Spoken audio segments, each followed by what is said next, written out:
I hope you're all keeping very well with everything that's been happening at the moment. We've still been going out and about, of course, being socially responsible people, but Australia is a great place to be able to enjoy the outdoors. So I suggest you all continue to get some fresh air no matter what the circumstances are you find yourself in. You will feel a lot better. That much I think is guaranteed. So I hope this week finds you all well. We're looking at gender and also what's called the Western gaze this week, so those two different aspects. So this is starting to get into critical theories in terms of security and that widening out of the security agenda. Now, what's really interesting about gender and also that Western gaze is that it really gets to the heart of what we're saying, that what you're talking about when you talk about security, who it impacts will depend on the theory that you take on.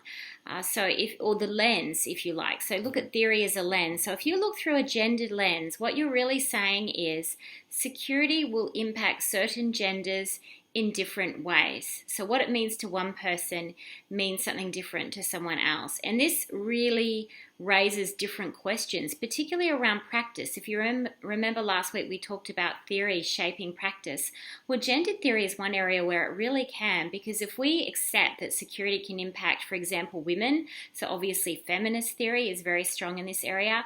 So if we accept that security can affect women in different ways, they have different consequences to certain security issues and threats. Rape and war is often used as a common one, but there are other issues too, even the inclusion of women in terms of global security agenda, for example. There's a number of issues, and you can read more about that in the week's core readings. But if we accept that women, or sometimes boys or men, because gender is not just simply females, so that security is something that impacts gendered bodies, not only nation states, we will ask different questions. And depending on the answers, we will look for different solutions to that issue.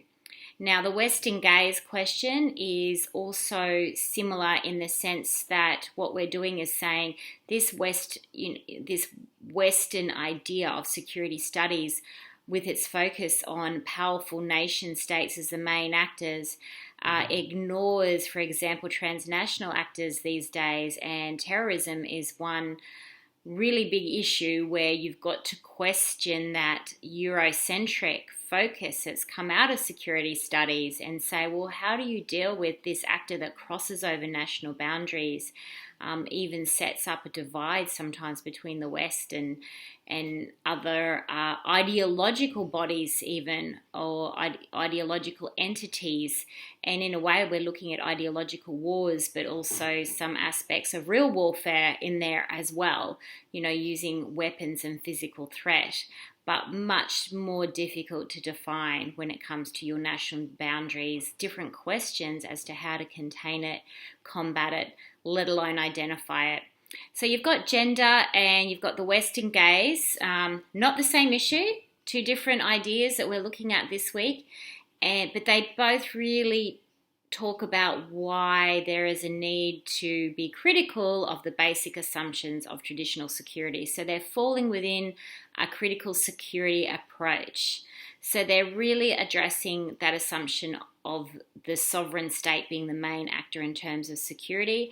And what they're saying is we need to look at it in a different way in order to even ask the right answers and look for the right policy solutions. I'll let you do some more reading yourself. I'm recommending everyone do one core reading at least every week, even if you don't think you're going to choose this for your assignment. But we also know that from weeks 1 to 4, it is really important you do a core reading, at least once a week, so that you can do a decent job of assignment number 1, which really looks at the movement from traditional to non-traditional security. It's not enough just to listen to my videos, just to read the modules, or even just read the discussion posts, though I would definitely want you to do all of those things.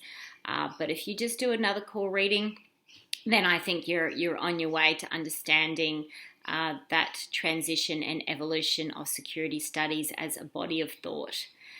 And some of you, as we go through, might like to take up the idea of gender theory or feminism or even Western lens to looking at security issues as we go along for assignment 2 and assignment 3. So you might find this week helpful. Thank you.